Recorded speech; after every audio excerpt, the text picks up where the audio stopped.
Hello, everyone. I'm Zachary Campbell, and welcome to this series on photography. Before we begin, I would like to acknowledge the traditional owners of the land on which we meet, the Gadigal and Wongal people of the Eora Nation, and to pay my respects to their elders, past, present, and emerging.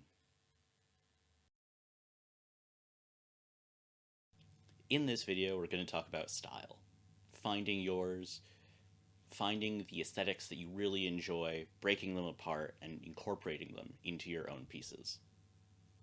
How I got into photography was about 5 years ago. A friend of mine saw travel photos that I had sent them when I was on a trip to the UK and Norway, and they loved them, really enjoyed it. And what they said to me is that I'd love to see what you could do with a real camera. So I bought one. What I ended up doing is finding photos that I really enjoyed, finding artists that were making things that sort of were like what I wanted to make, but not quite. Things that just made me happy to look at. And ultimately, what came from that is that I wanted to make the things that I wanted to see. And just sort of went from there. Now, the actual process that I had was not very methodical, incredibly chaotic, and not easily replicatable. But going forward, I'm going to show you how you can be methodical about it and break down those parts and form a new whole that is uniquely yours. The first part of creating your style is finding what you like to look at and watch. And that inspiration can come from anywhere. I've taken inspiration from movies, animation, TV shows, even album covers that I just really enjoyed the style of. You don't have to just choose one thing or choose one source, but you should start somewhere, and that should just be your own interests, things that just you look at and bring you joy. So a lot of the shoots that I do have a concept that we're trying to emulate or at least get the general vibe of. And so a thing that I do is use Pinterest or just some sort of folder on my phone, and I collect reference material. But also just for my general interest, I have, you can see here, I have like an inspiration thing of just stuff that I like that I think has cool aesthetics that I, maybe want to incorporate at some point. So what I'm going to have you do is in this first activity, using Pinterest or a folder on your phone, try and save photos that you really enjoy. Try and find like a diverse series of aesthetics that intrigue you, that you're super into and that you really want to emulate to some degree. When you have at least 20 of those, try and divide them up. So group them by their own similarities so you can sort of get a handle on those aesthetics.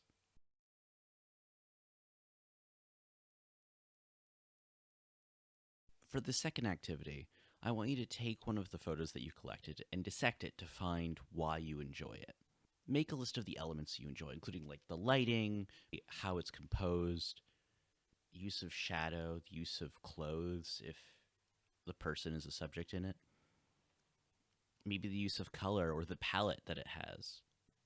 Try to just take a look at it and highlight the parts that draw you to it, the parts that you're going to want to maybe use in your own work, even if you don't quite know how to do that yet. And just make a list and see what you come up with.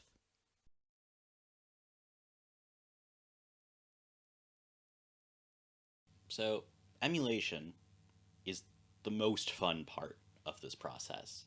Taking an image that someone else has done and trying to recreate it as faithfully as you can given your circumstances and tools that you have on hand. And it's a whole process of breaking down the image, getting the supplies that you need, figuring out what you can do within your budget, even if you have a budget, and doing your best to get the essence of what you're trying to replicate rather than perhaps just an exact copy. Because fundamentally, if you're emulating something, it's never going to be one for one. It's going to be very close, but it's not done in the same circumstances by the same people with the same backgrounds, and it will change based off of the people that have worked on it, including you. And that will turn things into your style by having everything that you create putting a little bit of yourself into. So, in this final activity, I'm going to have you take one of your photos and try to replicate it as close as you can, or at the very least, come up with a plan on how to replicate it. And I want to show you an example of something that I did in this past year, where with a friend I recreated this movie poster. So, how I went about breaking it down is first going through things that I absolutely was not going to be able to do. And a lot of this is just knowledge that you learn through life, either through friends and their skills or just things you pick up along the way. So, first, some things I really don't have any control over. So, the set, to a certain extent, I can find something similar, but I'm not going to be able to recreate that exactly the same. Also, this smoke, very difficult to do in public. In general, lighting up smoke machines outside is frowned upon, but I can control the lighting. So there was a whole bunch of orange back here, some coming from the building, but obviously I can't go inside and light that, and some bluish, purplish light down here that's coming through the smoke. And then also a spotlight that seems to be on Prince's face here, but also that's still casting shadow down here, so you have some really cool contrast. And then also, like, in the background, you have some really decent contrast. Also, the reflections because of water on the asphalt, super helpful. So just those sorts of things as a start. In comparison, you can see with what I did, I worked around the limitations. So can't get a smoke machine, but there is a thing called canned haze, which is much more portable and does not require electricity. And I still got this orange light back here, which I did by hiding a orange flash. I still have that spotlight, which is on a C-stand up here, just pointing down. And I did get this sort of bluish purplish back here by having a different light gelled for purple pointing back here to add that color just around, but also adding it to the smoke. Also, how I had the spotlight still cast a little bit of shadow down here. It's not as extreme, but you can. Well, I couldn't really control street lights that were casting lights around there, but it's still an alley, and it still has that same general vibe. In terms of like the posture, because the bike is different, there's certain limitations there in terms of recreating it. Generally, the shape is the same. But also, my friend is not as short as Prince, and so doesn't just go quite as low on a motorcycle. But overall, getting this right, getting it as close as I could, took about an hour. Like, we took a couple hundred photos just to try to get the right one later on. And it was a lot of trial and error, just trying to tweak things just a little bit, trying to change the angles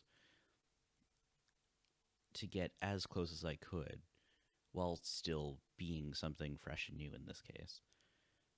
One more example that I want to show you in terms of replicating image is from a uni project that I did, where we had to recreate shot for shot a short scene from a movie.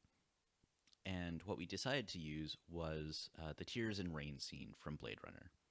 And while we did have decent equipment that we got either from a friend or from the uni itself, a lot of what made this great was on a very low budget. So the fake blood, I believe, was some red food dye, fake blood, and tea bags, because apparently the browns of, sort of the seeping of water through the tea bag adds more realism in terms of like texture and color. And the rain that we used was literally just a $7 hose that we got on sale, attached to a tap, and had a whole bunch of holes in, and it was just duct taped to the ceiling. but we put the hose in a zigzag pattern so that when you can see the rain, it just comes down in sort of a random pattern. And then when you shine a flashlight through it, it will appear more on screen to have the light reflecting through it and really add contrast. And then for that sort of smoky feel, we had 2 smoke machines, which are relatively cheap. I think I got mine for like $30. And then the spotlight effect that we had on people wasn't even any of the fancy lights. We mostly used the fancy lights for background atmosphere. We just had 2 relatively high power flashlights that we were just shining in their face, which was momentarily unpleasant, but in terms of fact, it worked really well because it's a just strong, focused light, and especially when you're doing close ups, you can't see that it's just a flashlight.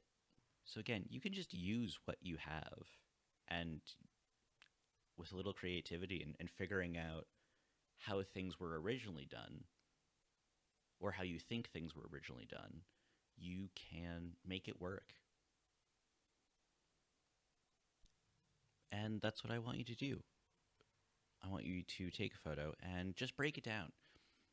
It doesn't have to be overcomplicated. You don't have to know the terms. You don't really even have to fully know what you're doing, but just take a look in the frame, see what's around, see what's possibly making things look like it's looking.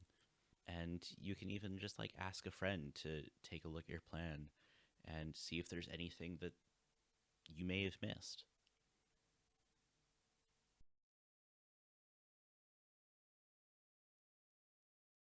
I want to read you one of my favorite quotes around the creative experience, around making stuff. And it's by this guy called Ira Glass, who in the States is a fairly popular radio show that turned into a podcast called This American Life.